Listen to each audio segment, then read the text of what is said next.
Okay, let's jump into this deep dive.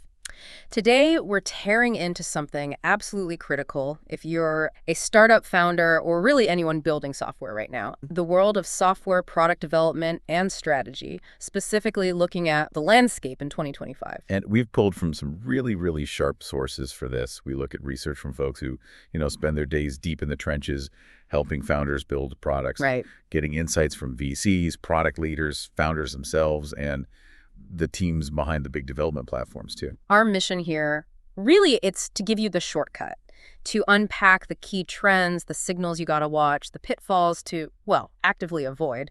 Yeah. And most importantly, the big opportunities shaping how products are conceived, built, and scaled right now. Because let's be honest, the pace is just, Hmm. it's insane. New tech is fundamentally changing the game constantly. Okay, so let's dive into that landscape then. What are the major forces, redefining how products actually get built this year? Well, what's fascinating, I think, is how several huge shifts are hitting all at once. Yeah. You just can't talk about product development 2025 without starting with generative AI. It really is everywhere, isn't it? And it's not just like adding AI features into the product itself, Right. like personalized feeds or smart assistants, which frankly people are starting to expect now. Totally table stakes. Yeah, but it's also fundamentally changing the process of building the product. Exactly. We're seeing AI woven into the actual development workflows, helping generate code, assisting with automated testing, stuff like that. Mhm. The data we saw suggests generative AI can speed up time to market by maybe around 5% Okay. and give product managers a really significant boost in productivity, maybe up to like 40%. 40%. Wow. Yeah, which means faster brainstorming, faster prototyping, faster iteration. The whole cycle speeds up. And then on the user side, that AI-powered personalization is clearly driving, better experiences, Definitely. which translates hopefully into higher conversion and better retention. That's the upside, absolutely. But here's the really crucial warning we kept seeing in the sources. You must deploy AI purposefully. It has to solve a real problem for real users. Right, not just for show. Exactly.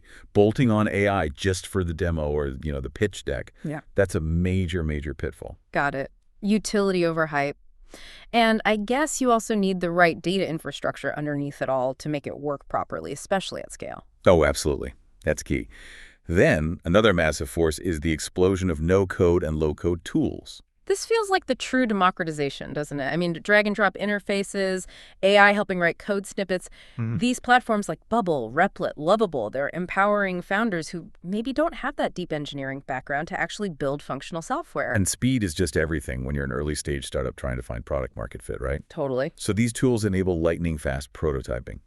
Gartner actually projected that by this year, 2025, something like 70% of new enterprise apps would be using low-code, no-code. 70%. Wow, that's up from... Less than 25% back in 2023, I think. So it shows you how mainstream it's becoming. Fast. So testing ideas, spinning up an MVP, getting something in front of users. Yeah. It just happens way faster and cheaper now. And it's a really big, but there are real limitations. Founders often hit these scalability and customization bottlenecks as they start to grow. Okay, so it breaks later. Yeah, it can. So the smart approach, it seems, isn't thinking no-code replaces engineering entirely, but using it as a powerful springboard. Use it to validate your concepts super fast, get that early feedback, but have a plan, for transitioning to a more robust architecture once you gain traction. Validate fast, but build for scale strategically later. Makes sense. What about testing the actual product experience itself, like before you even write the final code? Yeah, that's where things like advanced prototyping and immersive testing come in. We're seeing new methods like VR, AR, Right. or even using digital twins. Digital twins, like a virtual model. Exactly. Like a detailed virtual model of your product or system. It lets you visualize and test things in a simulated environment. So you're basically simulating the user's experience to catch issues really, really early. Precisely. These methods help uncover design flaws, refine workflows, and shorten those feedback loops dramatically. One stat we saw mentioned products using these digital twin concepts had like 25% fewer quality issues. 25% fewer issues. That's significant. Yeah, and maybe around 5% higher sales, likely because the product experience was just better refined before it even launched. Okay, now here's where it gets really interesting for you as a founder, right? Even if you're not building some fancy VRR product, Right. the core lesson still applies. You need to integrate rapid testing methods wherever you possibly can. Get something interactive, something tangible in front of users early. Hmm. Whether that's a high-fidelity prototype or just a basic no-code build, you want to pre-test those ideas and save yourself costly rework later down the line. Absolutely. Stepping slightly sideways now, but Yeah. equally important, sustainability, privacy, ethical tech, these are no longer just nice-to-haves. Yeah, they feel core now. They're core considerations in 2025. There's real pressure coming from consumers, from investors, and definitely from regulators. Users definitely care more about their data, how companies operate, all that stuff. Absolutely. And we're seeing it reflected in things like privacy-first architectures, Yeah. using AI ethically and transparently, having clear data policies. Regulations like GDPR in Europe and, upcoming AI laws. They mean you have to build privacy and ethics in from day one. Right, you can't just bolt it on later. No way. So building products mindful of data protection, fairness, even environmental impact. It's not just about compliance anymore. It's about building trust and future-proofing your business. And maybe it can even be a competitive edge. Yeah, paradoxically, taking a strong stance here can be a real differentiator. It can attract users and investors who really value responsible technology. Interesting. What about some of the more niche tech trends, like decentralization or focusing on vertical markets? Yeah, good question. Decentralized tech, things like blockchain, Web3 concepts, Yeah. they seem to be moving past that initial hype phase towards more practical uses in 2025. Okay. We're starting to see things like smart contracts, code that automatically executes agreements, or decentralized architectures being used to build trust and security directly into products. Like maybe applying blockchain for extra trust in fintech or supply chain. Some sauce examples too. Exactly. Wherever trust is absolutely paramount, or where you can effectively remove middlemen. And alongside that, there's still a really strong trend in vertical sauce. Ah, yes, software for specific industry. Right, tailored to niche industries. That's growing around, 20% year over year, roughly. Still very strong. So the takeaway here isn't necessarily quick, go build on blockchain. No, definitely not. It's more like, hey, consider if decentralization or maybe a super deep niche focus could genuinely enhance trust or unlock unique value for your specific market, not just chasing buzzwords. Precisely. You nailed it. So the bottom line on all these trends seems clear. Building software is faster, it's more accessible than ever before thanks to AI and no code. But user expectations have just skyrocketed. People want intelligent, personalized, and responsible products. So building a product might be easier, but building the right product, one that actually stands out and scales, that takes serious strategic thinking and, frankly, really good execution. That's where the real game is played now. Right. And those tools, AI and no code, they've fundamentally changed that early stage product creation process. They've genuinely democratized building software, to use that word again. It is kind of wild how much one person or just a tiny team can actually achieve now. The source mentioned, doing what used to take a whole department. It's true. Generative AI coding assistants, think GitHub Copilot, Replit's Ghostwriter, tools like that. They could generate code, suggest functions, even spin up prototypes just from text prompts. Wow. So a founder could potentially get UI mockups, sample code, maybe even a basic working feature built in just days or weeks. That just wasn't possible this quickly a few years back. Which means a huge acceleration in that early development phase. You can build an MVP, test different approaches, maybe even run simultaneous experiments much, much faster. The cost and the time you need to validate a product hypothesis have definitely plummeted. And because building is so fast now, the validation process itself becomes much more dynamic.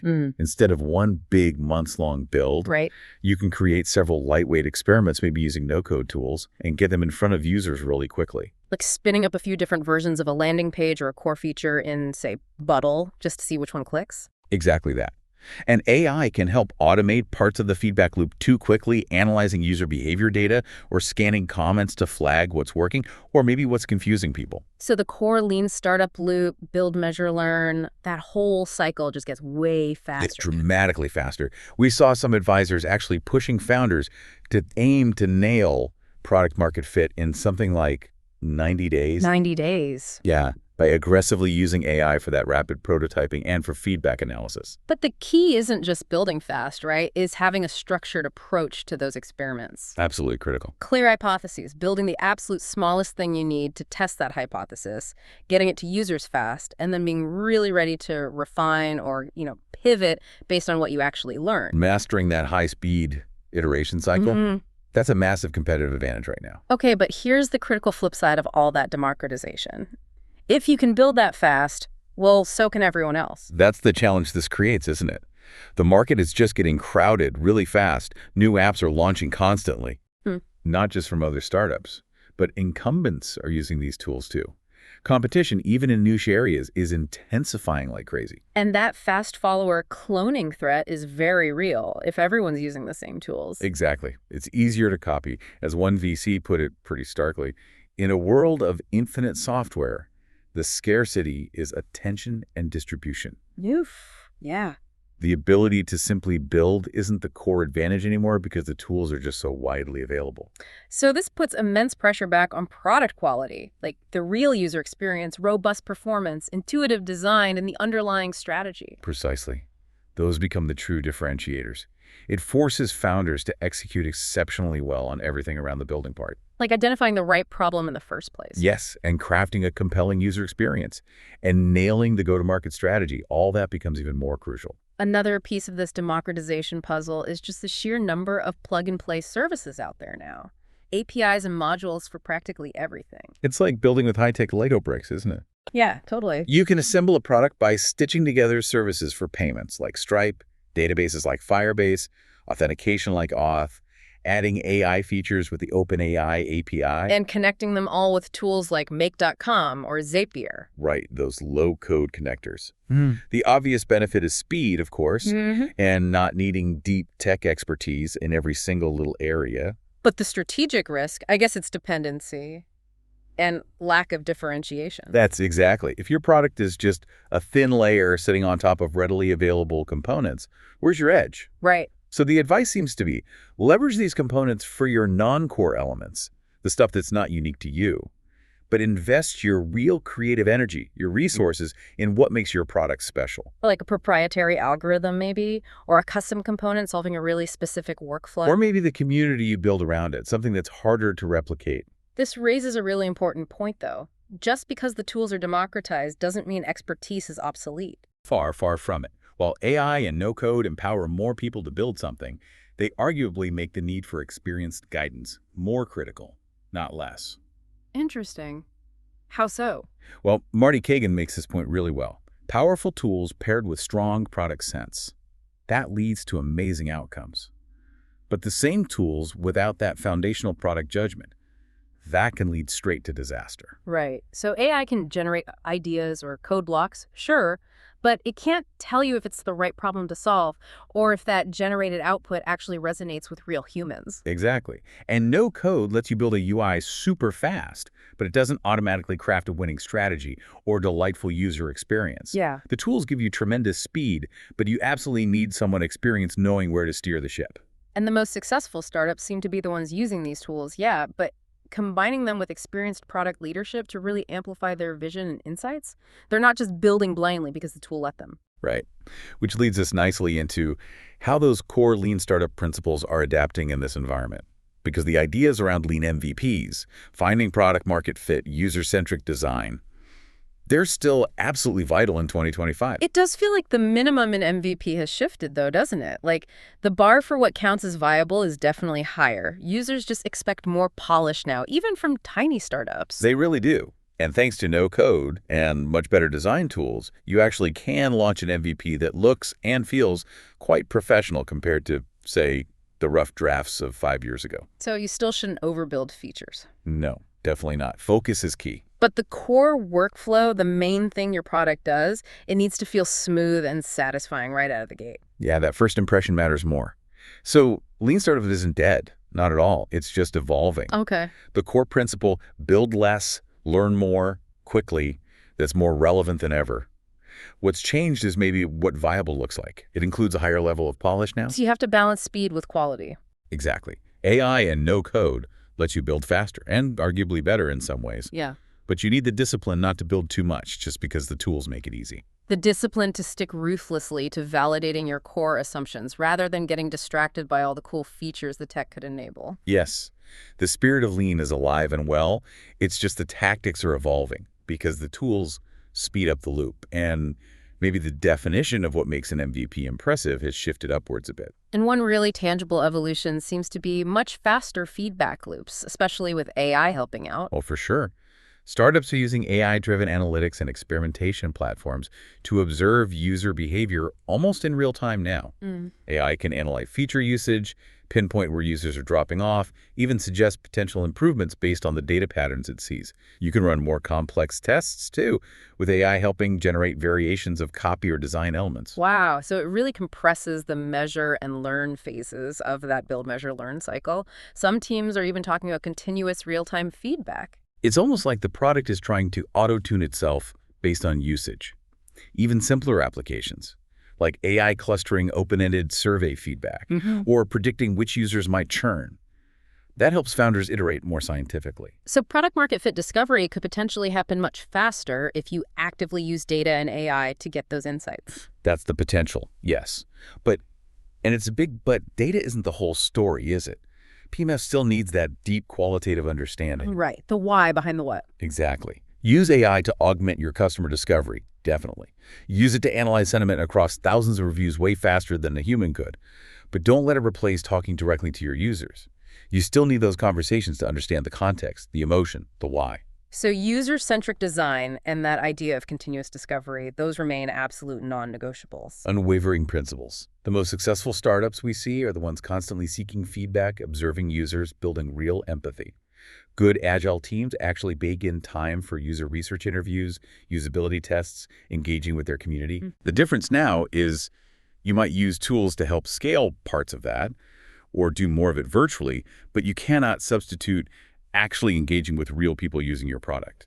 It reminds me of that classic early Airbnb story. They started basic, right? But they talked directly to their first users. They literally stayed in the apartments themselves. Yeah. And they iterated based on those real human learnings about things like needing better photos or figuring out how to build trust between strangers. That core cycle, build something, get feedback, improve, repeat. That is still the winning formula fundamentally. Build a tight community with your early adopters, maybe in a Discord or Slack channel.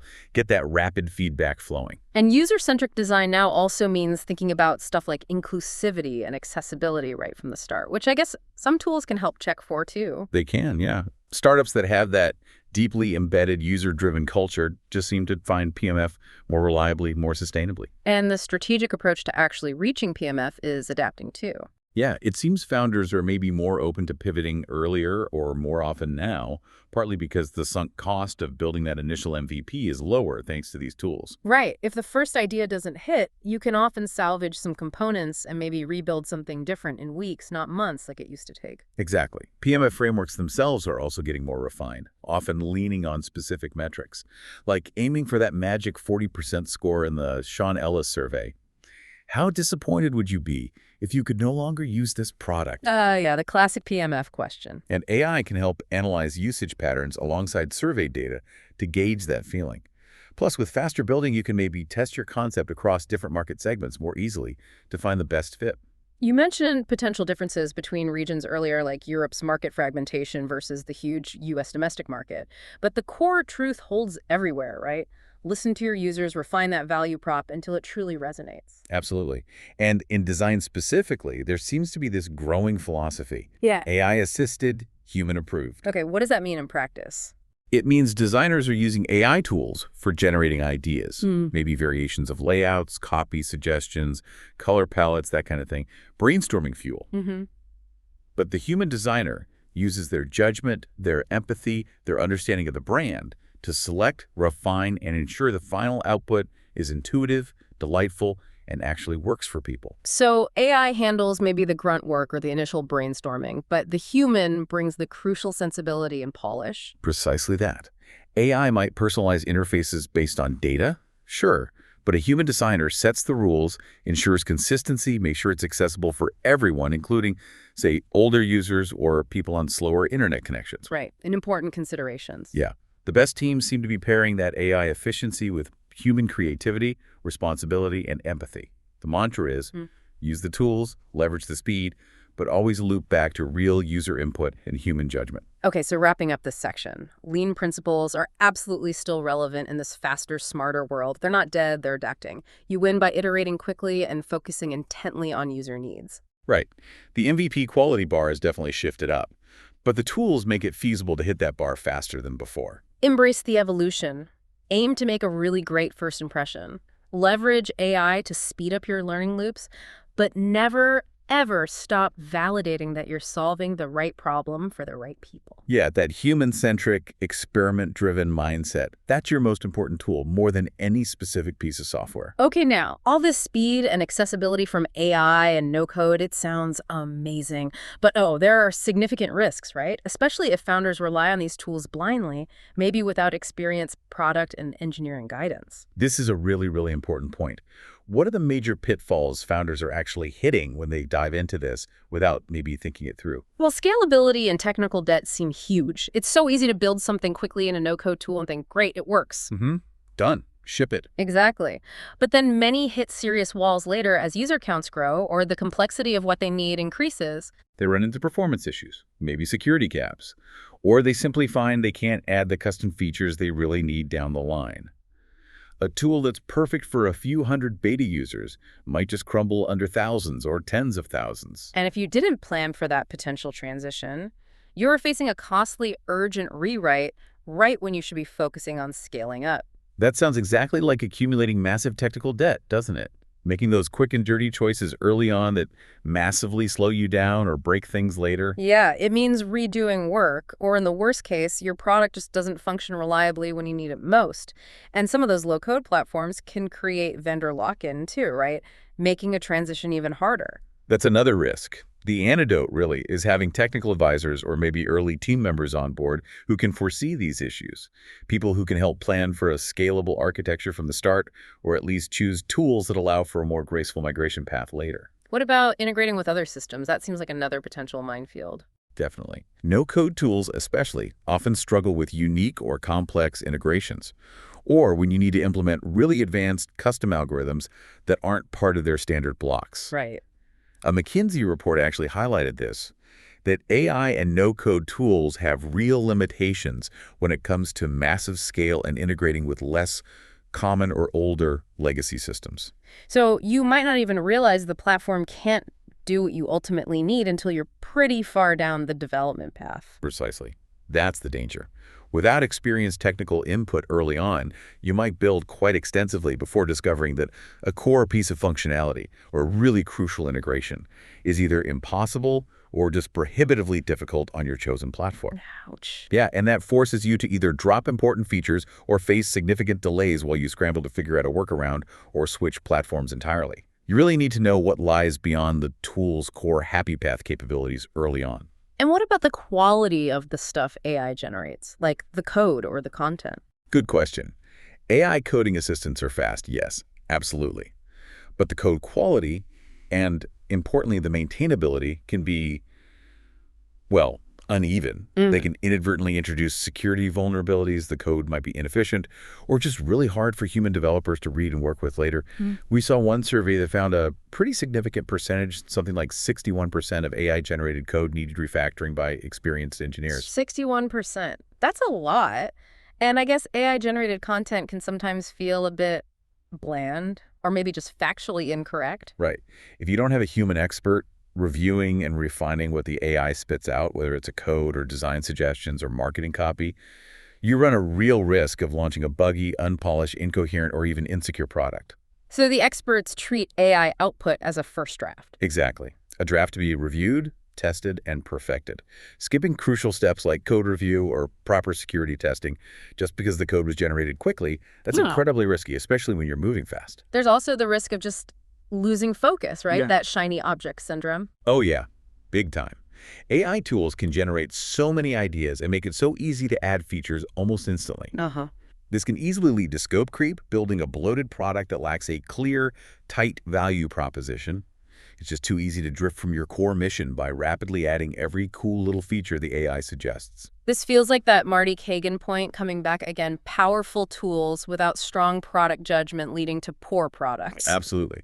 The defense against this is strong product leadership, having a clear vision, and crucially, the discipline to say no to features, even if the tools make them technically easy to build. Constantly asking, is this essential? Does it truly serve our core user need and our mission? Don't build just because you can. Exactly. And a related pitfall here is potentially poor user understanding if you misuse or over-rely on AI for insights. How so? What's the danger there? Well, the really dangerous path is relying solely on AI analytics or prediction tools to tell you what users want.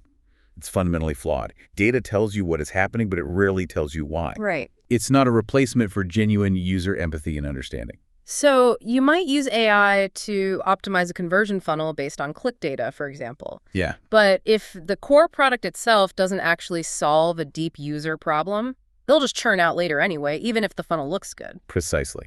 And using AI to analyze market trends or competitor features and then generate product ideas based on that, without validating those ideas directly with your target users, that can easily lead you down completely the wrong path. Building for a trend that has no real demand from the people you actually want to serve. Right. Over-reliance on AI direction without that crucial human validation loop is basically a shortcut to nowhere useful.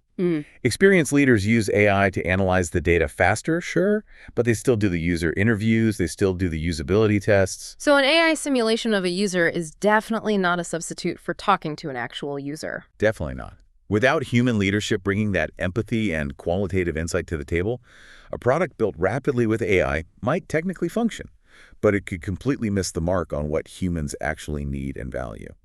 And finally, there's the risk of just lack of differentiation. Yeah, this is a big strategic one.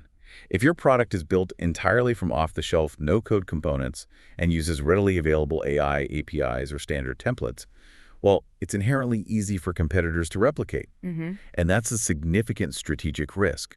Someone with more resources, maybe an incumbent, could potentially clone your core functionality very quickly and then just outspend you on marketing and distribution. So there's no real competitive moat if you're just assembling publicly available pieces. Pretty much.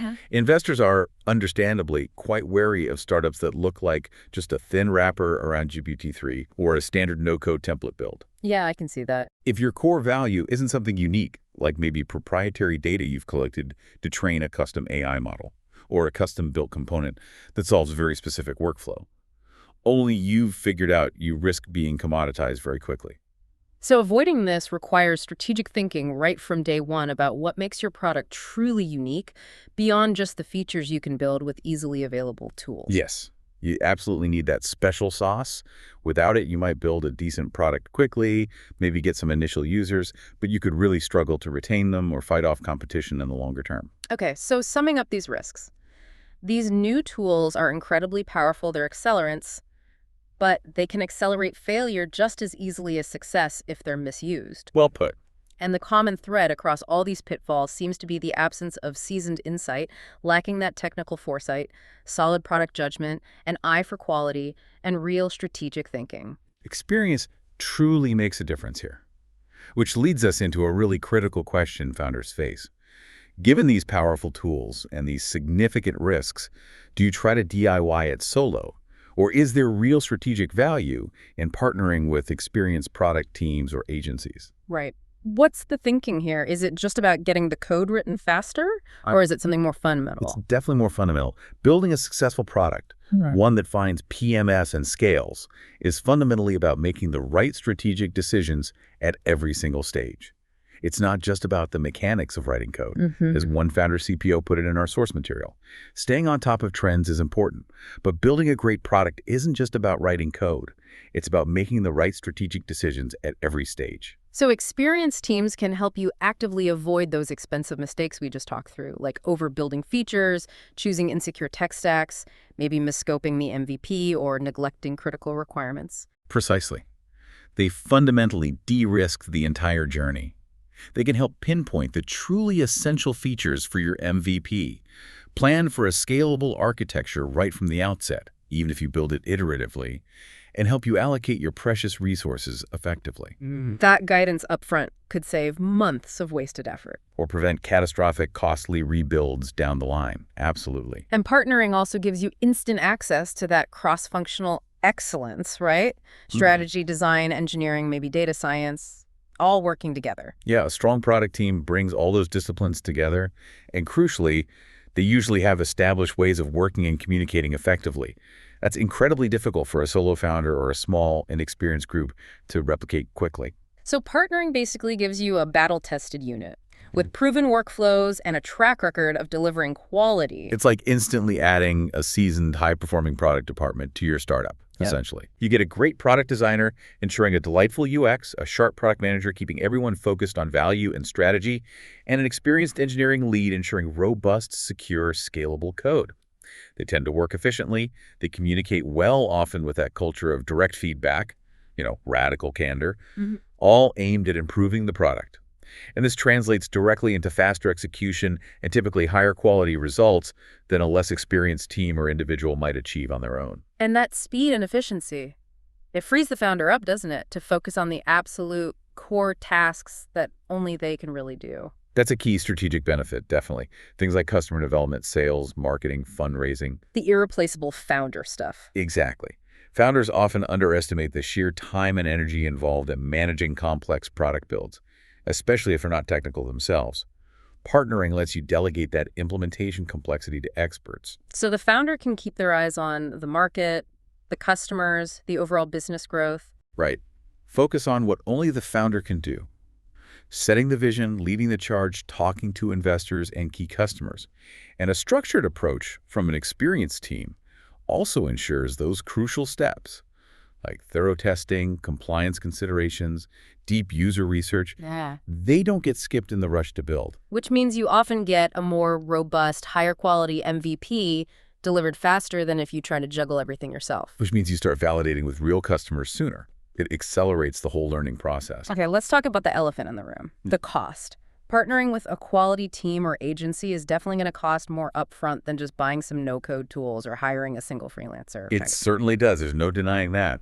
But you have to weigh that upfront investment against the long-term value and, critically, the significant reduction in risk. Investing in quality product expertise early dramatically increases your odds of actually hitting PMF and building something that can scale successfully. Trying to go cheap, they can easily lead to massive technical debt, a subpar product that just doesn't resonate, or even outright failure. And failure is by far the most expensive outcome. Absolutely. And you also have to consider the opportunity cost. If a slower, maybe less experienced approach means your product launch is delayed by 3-6 months, you're missing out on months of crucial user feedback, potential revenue, and valuable market position. Right. If the right partner gets you to market months sooner, or maybe is the difference between success and failure, the ROI is potentially infinite. Exactly. Now, founders often worry about losing control when they partner up. That's a valid concern. Yeah. That's why the due diligence in choosing the right partner is so absolutely critical. You need real alignment on vision, a deep understanding of your goals, and excellent, transparent communication. A great partner should feel like an extension of your own team, right? Involving you in key decisions, being completely transparent about progress and challenges. Yes, you always feel in command of your product's destiny, even if you're not writing the code yourself.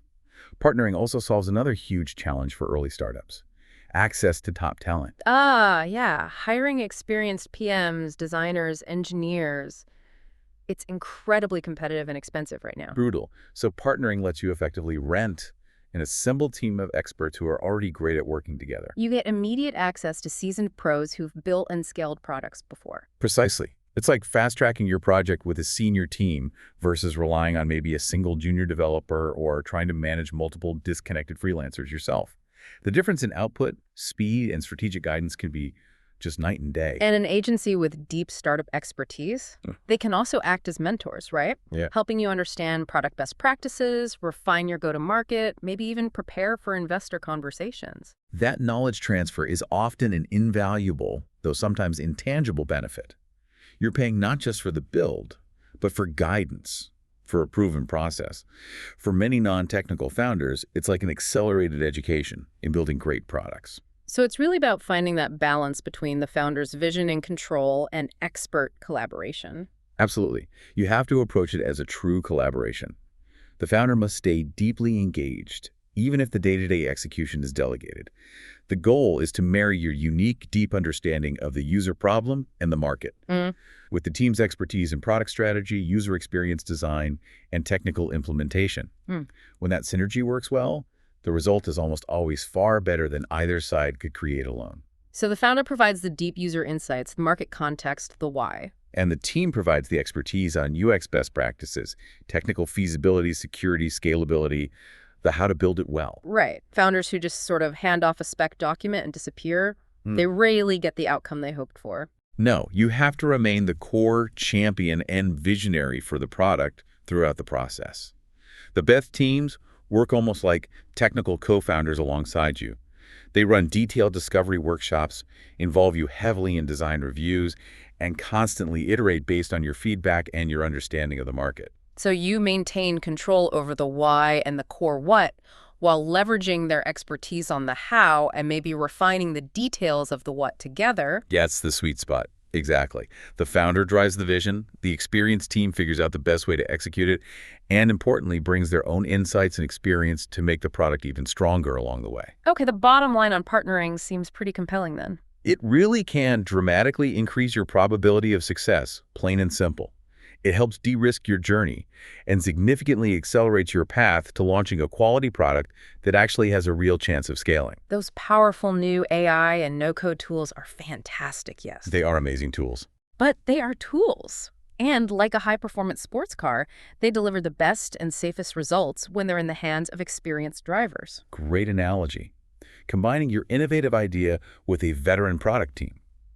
That's often the most potent formula for building a product that doesn't just work, but one that truly wins in today's competitive market. So the software product landscape in 2025, it's full of incredible potential for founders. Absolutely. You've got AI that can help write code, no-code platforms letting you build apps in days. The traditional barriers to entry have really plummeted. Yeah, the speed and accessibility are just unprecedented. But those fundamental principles of product success, truly understanding your user, crafting a clear strategy, building for quality, they're actually more critical than ever before. Right, because if building a product is easier for everyone, Then what you build, why you build it, and for whom becomes the key differentiator in an increasingly crowded market. the winners won't just be the fastest builders necessarily. They'll be the ones who marry that speed with deep insight.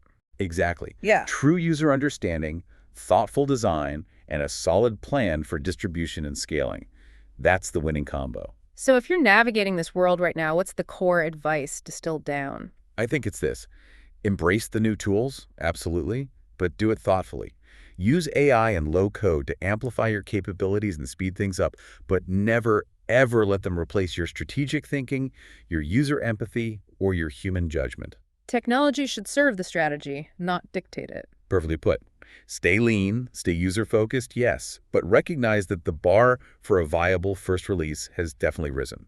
You can launch faster now, so make sure what you launch delivers real value and feels polished enough to actually delight users from day one. Collect feedback ruthlessly, iterate faster using AI for insights where it makes sense, but never stop talking directly to your users. Get the qualitative too. And crucially, prioritize product leadership. Whether that means hiring experienced team members early on, partnering with an expert agency, or dedicating significant time to really educating yourself on product fundamentals, having that seasoned insight is key. It helps you avoid the pitfalls we talked about. Helps you stand out. Mhm. Helps you build a product that actually lasts. You can try to go it alone with DIY tools, sure, but the odds of navigating this complex landscape successfully increase dramatically with expert guidance. And finally, maybe balance that optimism about what the tech enables with a healthy dose of skepticism. Yes, be excited about the possibilities, definitely, but question the AI outputs. Question if those early vanity metrics are telling the whole story. Question if that quick build solution will truly scale with you. Anticipating challenges early is how you plan for them, instead of being blindsided later. Exactly, because ultimately, building great products in 2025, just like any year really, it comes down to people. It's about the people whose problems you are genuinely solving, and it's about the people who are actually building the solution alongside you. Keep user needs as your absolute compass, Invest in your team or your partners and cultivate a culture that balances that rapid innovation with thoughtful execution and deep human understanding. Because Yeah. in a world where building a product is easier than ever, building the right product the right way, that's the true differentiator now. Absolutely. Something for you to consider as you navigate your own product journey.